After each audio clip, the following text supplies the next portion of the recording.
On Friday night, I talked about how I really enjoy going to the gym for a little bit of fun. But I wanted to let you know something. When I was 21 years old, I was an earth-shattering 60 kilograms. Huge, I know, absolute mammoth. I was the scrawniest thing you'd have ever seen. It was like just twigs for arms, twigs for legs, like a stick figure, really. Imagine that. That's what I looked like at 21. And eventually I decided, you know what, I am so weak that my younger brothers are beating me up in fights, and as the eldest, I cannot let this happen. Any eldest people in the room? Yeah, you know that you've got to win every single fight, yeah? Like, if you're the eldest, it's like, I cannot let my younger siblings beat me. So I was like, you know what, I'm heading to the gym. And I went hard, because basically I was like, I want to get absolutely shredded, you know, like veins on veins, muscles on muscles, all that sort of stuff. And as you can see, very close to seeing that dream become a reality. But at the time, I decided to start going 6 days a week for an hour and a half every time that I went. And I was focusing on just getting as strong as possible. So I was just lifting heavy weights, doing all my benching, my deadlifts, my squats, the big compound movements. For those of you who want to gain some muscle mass, just do those 3 things. You'll be fine. You'll look like me. Again, huge. And thank you. My wife is in the audience, though, so she'll be speaking to you after for that, okay? So keep an eye out for her. But yeah, so I was just going along, and I was seeing some serious results. You know, like we talked about this whole idea that when we put some action, we create some momentum. I was creating some real momentum. And then slowly but surely, the gains and the progress began to slow down a little bit. Even though I was continuing to take the next step time and time again, I was like, I'm rocking up 6 days a week. I'm doing my workouts. I'm drinking my protein shakes. You know, like I'm doing all of the right things. But there was, excuse me, this one exercise, the squat, that I had this weight that I was trying to be able to lift. And I would consistently, time and time again, go to do it and fail miserably. Now, there's nothing quite as scary as getting stuck with a substantial amount of weight on your shoulders, which is why at gyms they have safety bars for you to use. So the first few times I attempted it, I had the safety bars up, and you know, if I failed, I'd just like, drop it, and it'd like land on the bars, and I'd look like a failure, but not that bad. But this one time I was like, maybe the fact that I know I can fail safely is what's keeping me from success. Maybe this time I take the safety bars off and I either live by lifting the weights or I die as the weights crush me underneath their substantial weight. Anyway, I tried that and I failed then too, and that was worse because the weights fall and it's really loud and then everyone looks at you and they go, failure. You can't lift that weight, you weakling. It's embarrassing. But this one time I was, had a friend, his name was Billy. Can everyone say Billy? Billy, yeah, Billy the boy. Billy was with me. He messaged me and said, hey man, do you want to hit up the gym? And Billy was 6 years younger than me, so at the time I was 23 and Billy was 17. And as his youth pastor, I felt like I should agree to go to the gym with him, you know, spiritual check-in. But really, I really didn't want to go, and here's why. Billy was 17 and he was infinitely stronger than I was. So as a youth pastor, it's embarrassing to lose to your youth kids at anything. That's why we beat you all at table tennis every single time we play you. Seriously, like youth pastors know, you can't let your youth kids beat you at table tennis. So all of us have table tennis tables at home. Fun fact, ask your youth pastor after. But I was going with Billy, and this time I was like, you know what, Billy, let's do squats, and this time you're going to help me set a new PB. Billy was like, yeah, man, I can do that. That'll be easy. And obviously for Billy, like my weights were like child's play, but for me, they were very hard. But anyway, we get there, we're warming up, you know, we're stretching. That's not a real stretch, but I'm trying to show limbering, you know, like stretching and making everything all ready. We warmed up, did a couple of sets. Whew, yeah. Now, don't critique my form. I know there's going to be a few of you who are going to critique my form. I'm in jeans, and I'm not actually doing an exercise, okay? So give me a free pass for anyone who's going to be like, that's not how you do a squat, Ben, okay? But this is what happened. We get there, and I'm like, all right, Billy, this is my time. He's like, Ben, it's your time. This is my time, Billy. It's your time, Ben. I'm like, all right. I step into the squat rack. I step up to the weights. I duck down under the weights. I get them on my shoulder. Just so you know, this is perfect form. And then I get a little bit wider. I'm like, all right, I'm ready. I lift the weight up. Now, it's substantially heavy for me, so I can't walk like a normal person. So I'm like shuffling back like this. Get into position. I'm like, you ready, Billy? He's like, I'm ready, Ben. I'm like, me too. Let's do this. Down I go. Again, don't critique my form after this, all right? I get there, I'm like, all right, it's time to do this. He's like, go. And I'm like,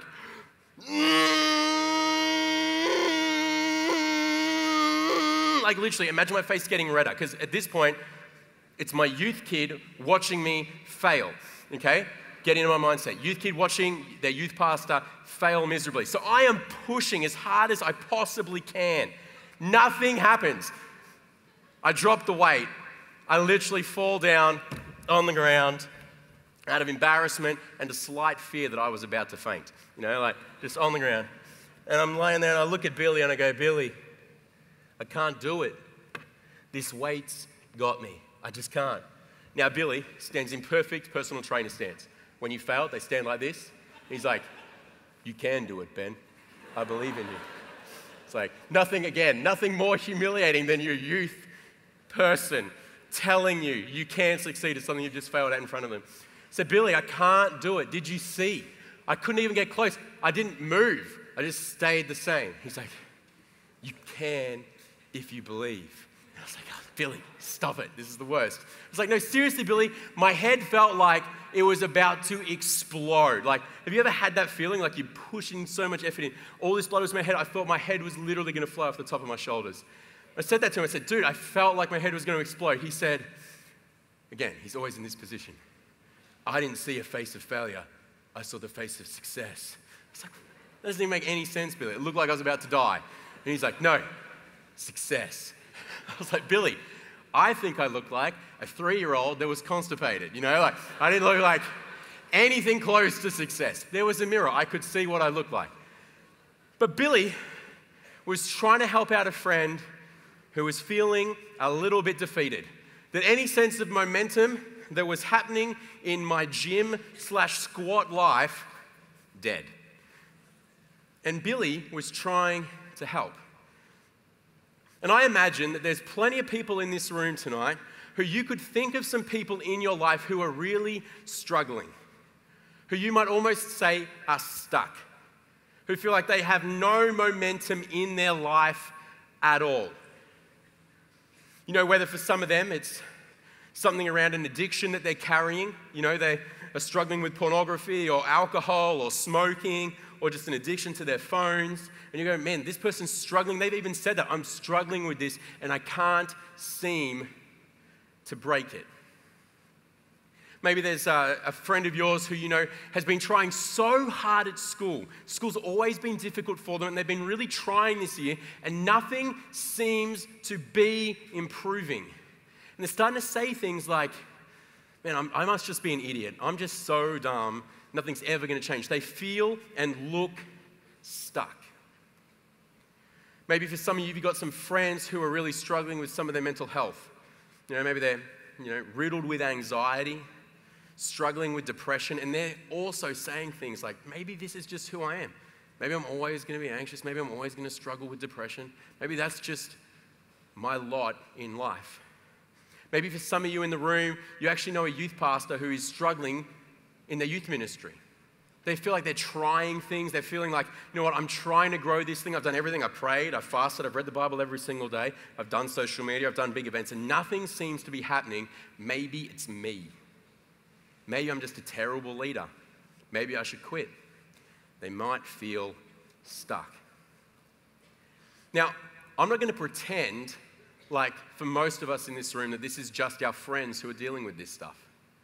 I know that for plenty of you, you're probably sitting here tonight going, actually, Ben, it's not one of my friends, it's me. I'm stuck. There's something in my life that I just feel like maybe this is my lot in life. Maybe this is just who I am and how it's always going to be for me. What we need to ask ourselves is, how do we bring momentum into a situation like that? Into the lives of our friends or even experience it in our own lives? And we see in the Bible, there's this passage in Hebrews chapter 10, verses 23 to 25. It says this, it says, "Hold unswervingly to the hope with which you profess, because he who promised is faithful. Consider how you might be able to spur each other on to love and good deeds. And don't give up meeting together as some are in the habit of doing. Instead, encourage one another." Now, there's two really quick things that you're going to get out of this thing tonight. But the first thing I need to say is that for those of you who are here tonight who feel like you are stuck, who feel like there is a dream and a vision that you had for your life that you don't see coming, there's a freedom that you wanted to experience that seems so far away, hold on. Paul says that. He says, hold on. Hold unswervingly to the hope with which you profess. Now, he's talking about Jesus, but the principle applies. Hold on to that which you long for. Hold on to it. Because I'm telling you up here that if God has called you to it, he will be faithful if you will hold on. There's so many things that you're not going to see maybe tomorrow, maybe next week, but down the track if you are willing to hold on. And I'm here to say that because I believe that there are people in this room who have dreams that are too important to let go of, who have gifts and goals that are too influential to give up on. So if that's you here tonight, and you feel like that's me, I'm stuck and I do feel like I just want to give up or move on or try something easier, don't. Hold on. Because we so often give up just before the victory. We so often give up just before we see what we were hoping for comes to pass. And so for those of you who are here tonight and you feel like that's you, hold on.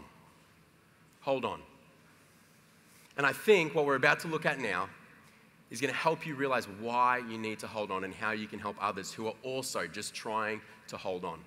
See, Paul in the second half of the passage, he talks about how we need to be encouraging one another. And it's an interesting thing because he's writing to a group of people who are in a difficult situation. See, the people of the Hebrew letter are a group of Hebrew people in Jerusalem. Sounds like a cool place, but it is the worst place for a Christian to be at that time. These people are outcasts and they're hated because the Jewish people hate them because they've kind of, ruined the original religion. Like, oh, you've just gone and messed it all up, you dirty Christians. And then the Romans over here think they're weird as and are like, we want nothing to do with them. And so basically these Christians are dealing daily with harassment, assault, and potentially dying.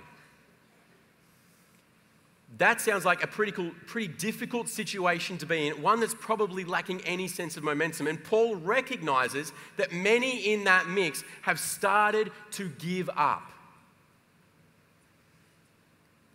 They feel like they've been taking the next step over and over again and nothing is happening. In fact, things are getting worse and they're like, that's it, we're done.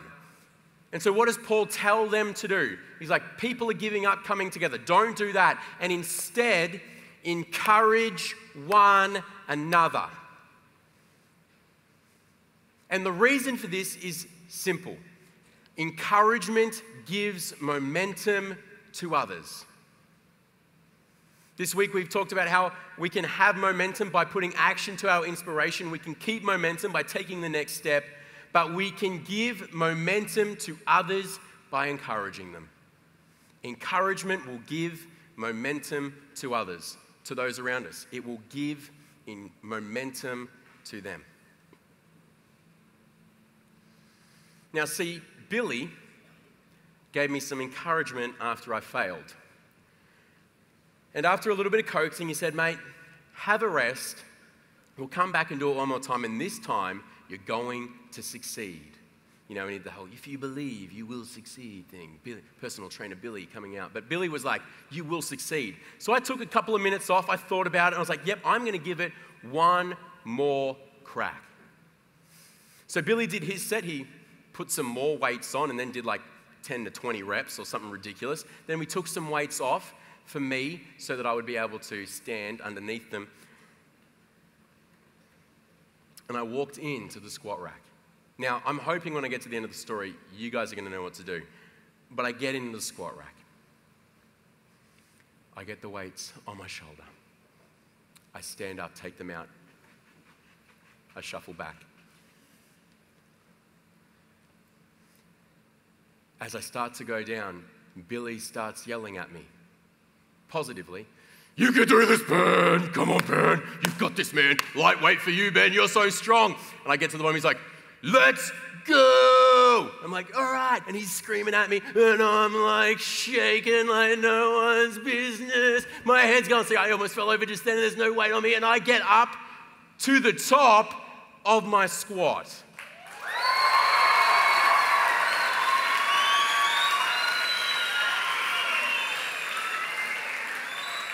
I put the bar back. I step out. I take my shirt off. I throw, can you imagine? That's another hot tip. Don't do that at the gym. It doesn't go down well. Because again, that would have been like, he has 8 ribs. Like, is that normal? Like, I can see every single one of them. Are you meant to look like that? Like, yeah. Everyone would have been very concerned. But I did it because Billy encouraged me, and it brought some momentum into a situation that I felt like I was stuck in.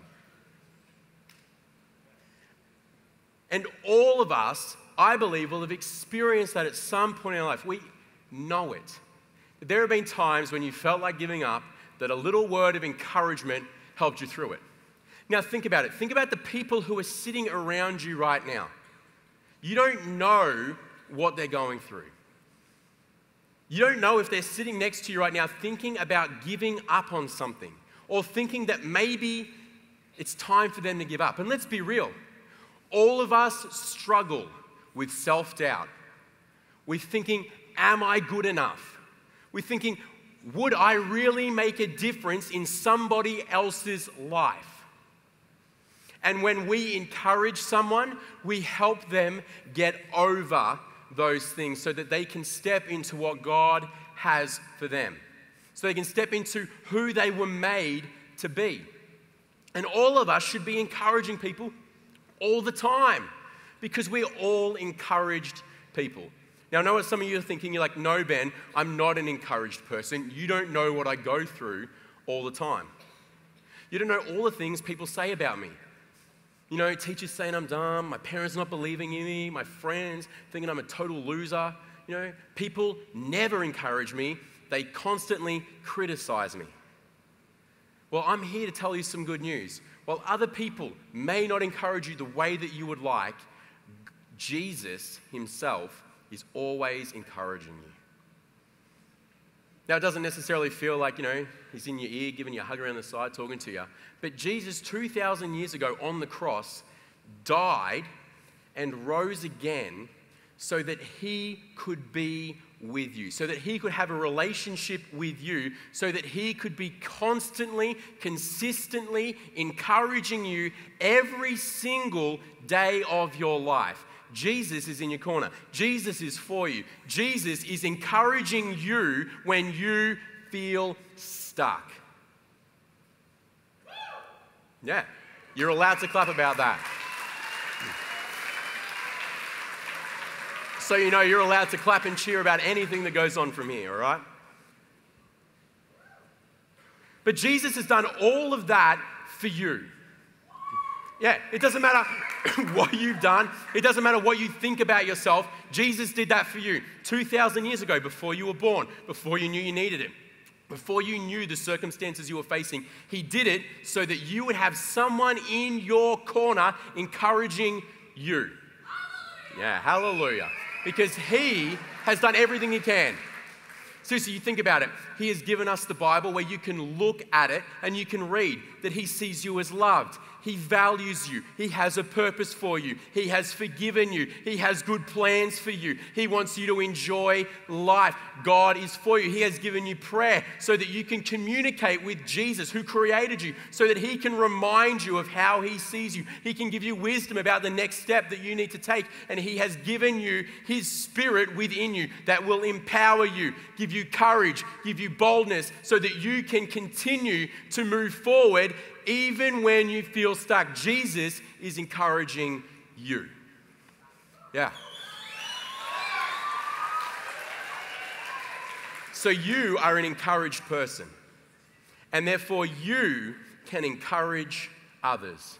And when you do that, you will bring momentum into their lives. You will help them move from a stuck situation. And the great thing I love about encouragement is anyone can do it. It is so simple to encourage another person. Encouragement can be a friend of yours who comes out of an exam and says, man, I feel like I bombed that and it sucks because I've been studying so hard at this subject because I wanted to get good results. And you are able to just go up to them and say, hey, you might not get the result you want off this exam, but you've been putting in the hard work and talking to you about this subject. You know what you want to do. You know how to do it. That's something you can do. You could have someone who is totally struggling and feeling like life isn't really worth living. You know, do I really want to do this? And you can remind them, hey, Jesus came so that you could have life and life to the full. And then you can encourage them to go and get some help. You can remind them of what God says about their situation. And you can say, hey, maybe you need to go and get counseling. Maybe you need to go and get some professional help. We don't often see that as encouragement, but it is. See, encouragement is so small and so simple. You could just decide to get a letter. Actually, let's be real, it's the 21st century. You could get your phone out, write a text message, just to someone and say, hey, I really appreciate what you've done for me and the influence you've had in my life. Send. It could be as simple as just seeing a friend who seems to be doing it tough and just reminding them of how important they are to you. All of these things are so simple to do. And there's this great quote that I'd love to just read to you guys about how simple it is to just encourage someone. It says this, it says, too often we underestimate the power of a touch, a smile, a kind word, a listening ear, an honest compliment, or the smallest act of caring, all of which have the potential to bring momentum to a life. Let me read that one more time. Too often we underestimate the power of a touch, a smile, a kind word, a listening ear, an honest compliment, or the smallest act of caring, all of which have the potential to bring momentum to a life. How easy is it to smile? How easy is it to just give someone a hug? How easy is it to just offer a kind word? Every single person in this room can go and encourage someone and bring momentum into their life. It's that simple.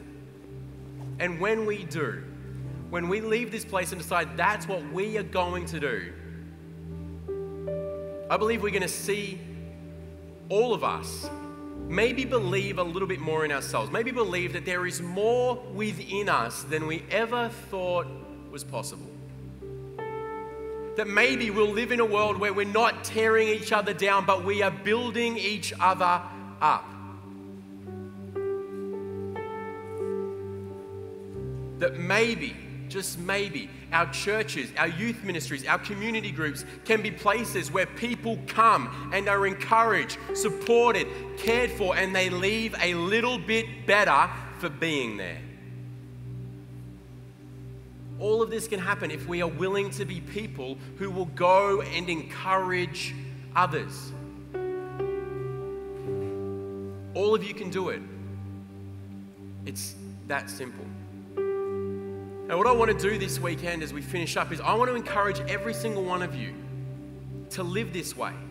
I talked about it on Friday night about how I went on the journey of going from, I don't want to be known as Ben the Grump, I want to be known as Ben the Encourager.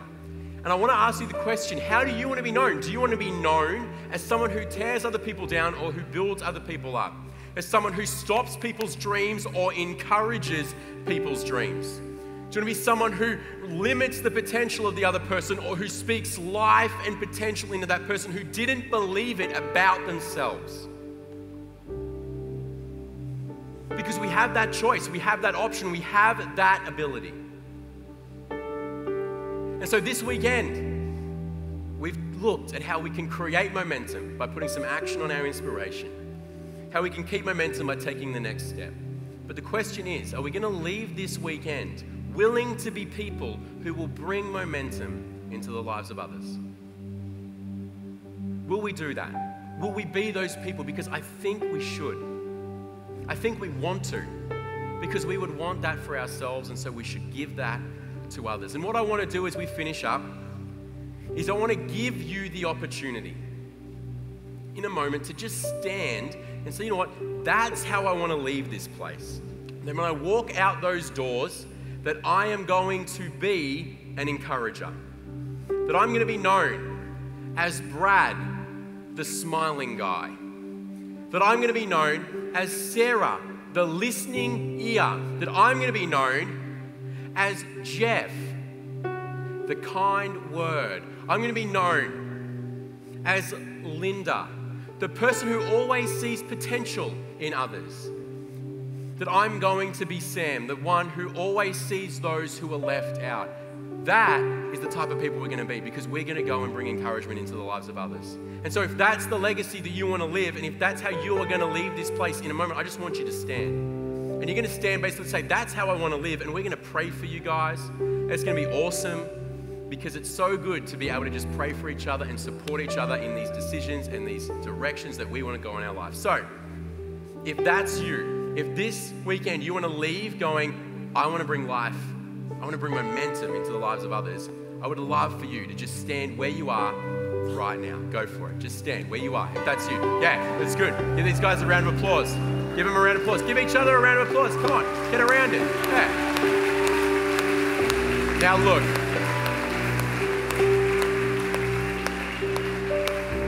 You don't have to stand just because a lot of people are standing. I want you to know that. Don't feel any pressure to do that. You might be sitting there going, I feel like I already do that. That's great. Some of you might be sitting there thinking, you know what? I'm still trying to figure this whole thing out. That's cool too. It's great to see so many of you guys standing. And you know, like, this is a simple response that I believe we can all do. So this is great. What the problem is now is who's going to pray for all of you guys, right? Like, I'm not going to go around one by one. So what we're going to do is make some circles. If you've got some friends or people around you that you are in youth ministry with or that you are friends with, just make a little huddle. Make a little huddle. And in a moment, I'm just going to pray for you guys, all right? Just make a huddle, get around, and we're going to pray.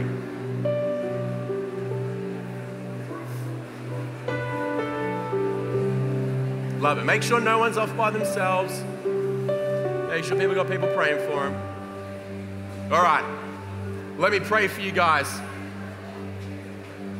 Heavenly Father, we want to thank you for the fact that you sent your son Jesus to die for us so that we could know that you are always for us. And God, I pray for each person here who has made this decision to stand tonight and say, hey, that's how I want to live my life. That's how I want to leave this place.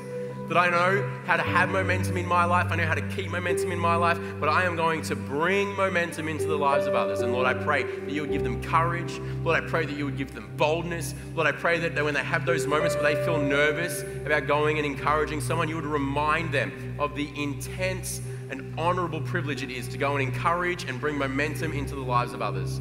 And Lord, I pray right now that this weekend would be the beginning of something profound in youth ministries, in schools, in communities, because these people are going to go and bring momentum wherever they are.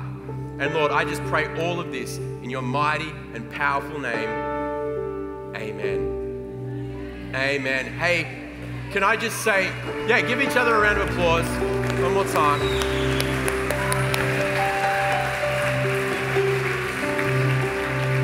Can I just say, this weekend has been a phenomenal weekend. We have learned a lot about momentum, but I want to encourage you to go and live this thing out. I also want to encourage you that this weekend has been amazing. You guys have been so incredible in terms of how you've engaged with the worship, how you've engaged with what's been said from stage, how you've loved and cared for each other. But you guys need to stand one more time because we've got 2 more songs to sing to finish this weekend off well. So let's get down here, let's get going, let's finish well.